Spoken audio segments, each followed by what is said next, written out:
And this is the deal. Ito, maliwanag to. Narinig to ng mga lesbo. And I want you to hear this also if you're living in Manila and doing business or even passing by Manila. Sabi ko, sa Maynila ngayon maaaring hindi ko mapigilan ang krimen na maaaring gawin ng isang individual at siya'y nakalusot matapos siyang gawin ang mapanakit o makapanira ng kabuhayan o krimen sa kanyang kapwa. But I guarantee you, at talupan ko ang buong Pilipinas, makuha sila at mapapanagot sa mata ng batas ng ating husgado. Yes. Once you commit crimes, damage to property and life in Manila, we may fail na mahinto or mapigilan, maandapan. But pag ginawa mo, hahabulin ka namin. We will spend all our resources, existing resources, to go after you. And in fact, I'm gonna tell you, in less than 2 weeks, an 18-year case, found guilty of murder, living like a normal person in our society. We apprehended them, went back to the court, now they're in jail. 35 years old case. 35 years. Mukha na nga, hindi na nga makilala yung suspect sa edad. Nahuli natin. And now, he will be sent to Bugo, Bacolod. Patay na yung kanyang mga kasamang suspect. Sentensyado yung mga kasama niya. Laya na nga yung iba sa Tagal. Naparol na pero ito, 35 years. Namuhay Namuhay ng normal among ourselves. With our kids around. Committed the heinous crime in the past. And the recent one, and I think you're very familiar with this. There is an incident last May 18, which I'm not a mayor yet, and it happened to another city. Victim, TNBS victim. Grabe ito, masama yung tsura nitong krimen na ito. And it became cold case. When I assumed office, a few days thereafter, the family of the suspect went to me through the airport of Awisia and wanted to surrender. 3 of them in the video, the audio recording of that victim, the car of that victim. Imagine niyo yung pain, the wife, the family, the body of the suspect is nowhere to be found since May 18. Our own little way, as we commit to the people of Manila, to you guys, who will pass by the city of Manila, we'll go after them. And that case was resolved a few days ago by surrendering 3 suspects and turned over to NBI. And literally a few hours thereafter, body of the victim was found in Nueva Ecija, rotting. And I feel bad for the Cabrera family, but I'm happy that the city government is part of, or at least the bridge for them to makuha ang hustisya sa kanilang mahal sa buhay. Alright mga kababayan, so napakinggan nyo po itong speech ni Mayor Isko dito nga po sa pag-attend niya po dito po sa meeting ng Rotary Club dito po sa Manila. At ito nga po yung ilan sa mga naging privilege speech ni Mayor tungkol nga po sa peace and order dito po sa Maynila. At ito nga po yung kanyang babala sa lahat po ng mga nakatira sa lungsod ng Maynila at yung mga mapapadaan lamang po dito ay maging maingat po kayo sa inyong mga gagawin.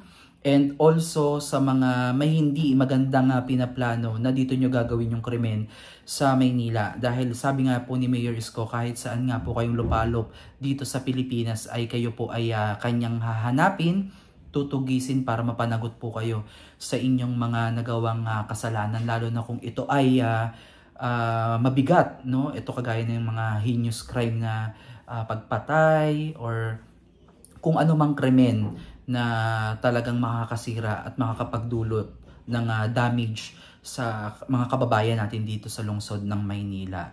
So isa sa pagpapatunay nito mga kababayan is yung kamakailan lamang po this week o last week ata yun na meron pong mga sumuko na individual. Ito nga po yung 3 na sumuko po dito po kay Mayor Isko dahil po sa kanilang pagpaslang dito sa TNVS driver na grabe kawawa dahil magmula May 18 na hindi na natagpuan itong taong ito at ngayon po ay nakita somewhere in Nueva Ecija at biruin nyo yung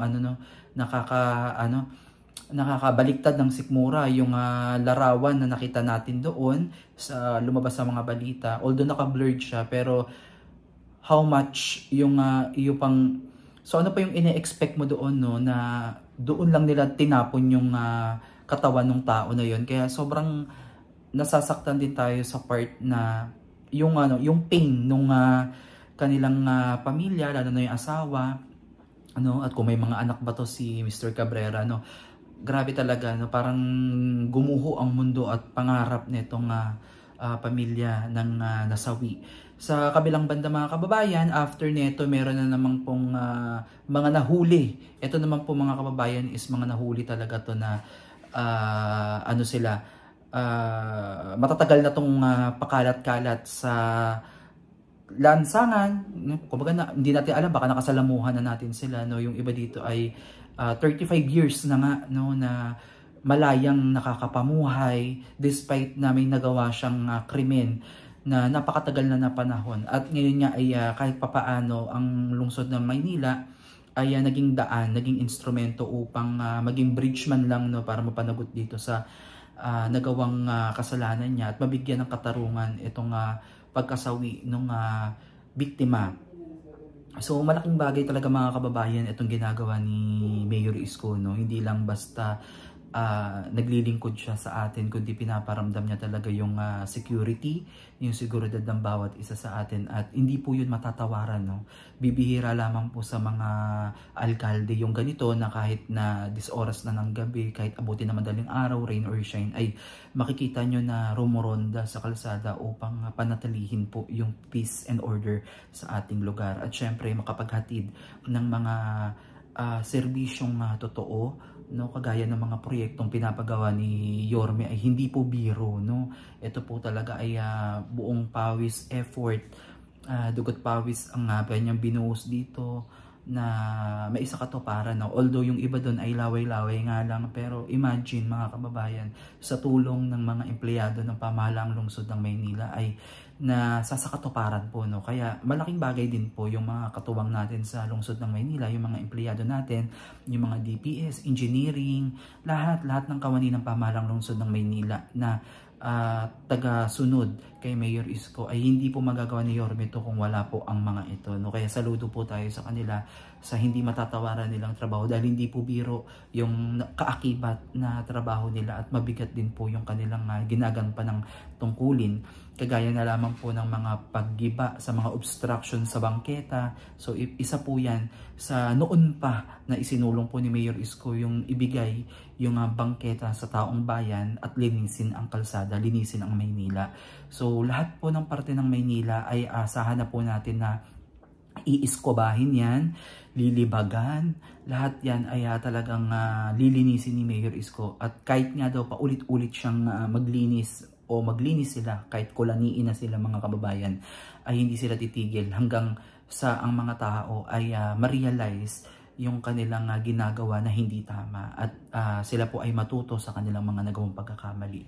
So ito lang po yung ilan sa mga naging privilege speech ni Mayor Isko dito sa kanyang pagbisita dito po sa meeting ng Rotary Club dito po sa Maynila, at siya po ay talagang pinalakpakan dyan sa kanyang taus-pusong pagpapasalamat sa kanyang 2 linggong pag-upo bilang alkalde ng Maynila, na napakarami, napakadami na nating naramdaman sa kanyang pag-upo at pagbalik dito sa lungsod ng Maynila. So ayan mga kababayan, iwasan na natin, ito ay babala doon sa mga kababayan natin na hindi gagawa ng hindi maganda dito sa Maynila, para kahit papaano ay meron na kayong babala kay Yorme na dito sa gobyerno ng Maynila ay gumagana na at gising po yan 24 oras. So muli maraming salamat mga kababayan, and please don't forget to subscribe sa ating YouTube channel, sa Coppers Vlog, Kuya J and Manila Reborn for more updates.